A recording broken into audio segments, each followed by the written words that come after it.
What's up everybody, it's Jim and it's time to review John Wick Chapter 4.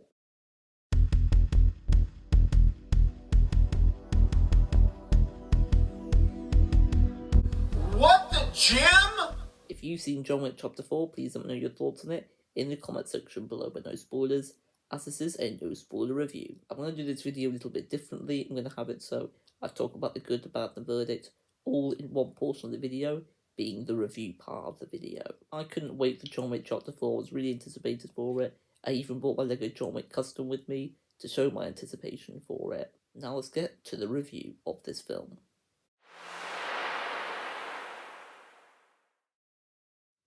As is a John Wick movie, we of course have to start off with the action. I thought the action was some of the best I've ever seen in a movie. I thought it was done exceptional, and it definitely moved the action genre forward.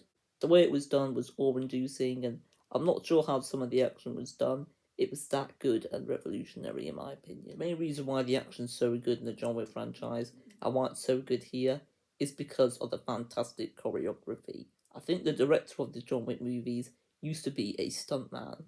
Keanu Reeves really put his all into not only playing the John Wick character, but doing a lot of the action scenes.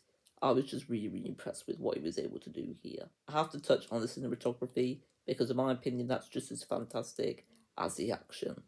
It had a lot of wide shots, and I was a big fan of the lighting that was used in the film, and I was a big fan of some of the camera angles. I was just having a blast with all of that. I also want to say that the editing and the visual effects in this movie were done phenomenally. I want to quickly go over the John Wick character, played by, of course, Keanu Reeves. After seeing this movie, I realised that John Wick is actually one of my favourite movie characters. I think Keanu Reeves really kills it in that role. This, along with the first John Wick movie, I think is the best that Keanu Reeves has been as John Wick. I really enjoyed all the lines he was given. He wasn't given a lot of lines, but when he does say something, it really is powerful. Most of the side characters I think are great here. The standouts to me are Kane, played by Donnie Yen. I was just blown away by the character of Kane. I thought he was my second favourite character in the John Wick franchise, so therefore he's my favourite of John Wick's side characters. I was really fascinated by the character, the fact that he was blind, but he was still able to fight nearly as excellent as John Wick. I also quite liked the journey that character was on. The other side character I really liked was Tracker, but I only really liked him because of his dog companion. It's great to see Winston return in this movie. I think it's his best movie. I also want to briefly talk about Charon, who is played by Lance Reddick, who recently passed away. Rest in peace and love to you, Lance Reddick. You did an excellent performance in this movie. I do want to quickly mention about the villain in this movie, and to be honest, I'm not the biggest fan of the villain. I've not really been a massive fan of any of the John Wick villains, except for the villain in the first John Wick film. It was also great to see Lawrence Fishburne's character in this movie, but I do think he was underutilised. I really liked Scott Adkins' character in this movie. He was very unrecognisable, and I think he did a great job.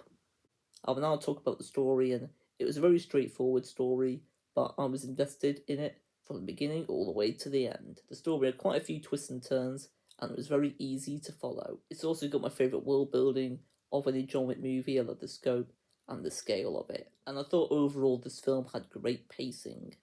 I never got bored of the film, and it went by quite quick when I was watching it.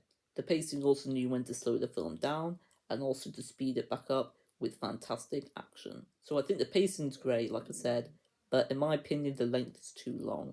It's nearly 3 hours. I think this film could have been trimmed for it to be about 2 hours and 25, or 2 hours and 30 at most, but not nearly 3 hours.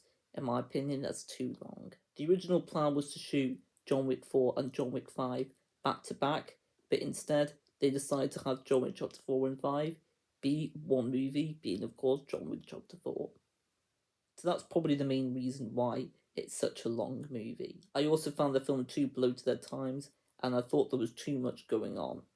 There's also no police in this film, which makes the film too unrealistic without them, unfortunately. I think a couple of the action sequences should have had some police officers there, just to make it seem a bit more realistic, and make the world a bit more lived in. There was one scene in this movie that I thought was very funny, and in fact everyone else in the cinema thought was very funny. I think everybody was laughing at this particular moment, and if you've seen the film, you probably know which part I'm on about. If you've not seen any of the John Wick movies, I highly recommend to watch them. before you see Chapter 4. I unfortunately do feel like this movie makes the previous John Wick film, John Wick 3 Parabellum, slightly irrelevant and unnecessary, even though the action in that film was spectacular. And I'd recommend this movie if you're a fan of John Wick and a fan of action movies, and I'd rate this film a 9 out of 10. It's an amazing action movie, and it's probably my top 30 films of all time. The main problem I've got with it, though, is the length. I think the length could have been a little bit shorter. It's a film filled with amazing action, a great story, great characters, and I can't wait to watch this film again when I get it on DVD. At some point, I do want to talk about spoilers for John Wick Chapter 4. I also want to rank the John Wick movies, so at some point, I'm going to do a live stream doing both. Once I do this live stream, I will link it in the description below. I'm pretty eager to do that live stream, so hopefully I'll be doing it very, very soon. But that's all I've got to say about John Wick Chapter 4 for this video, and please let me know your thoughts on John Wick Chapter 4 in the comment section below, but please, no spoilers. Take care everyone, don't forget to leave a like, subscribe and comment, and ciao.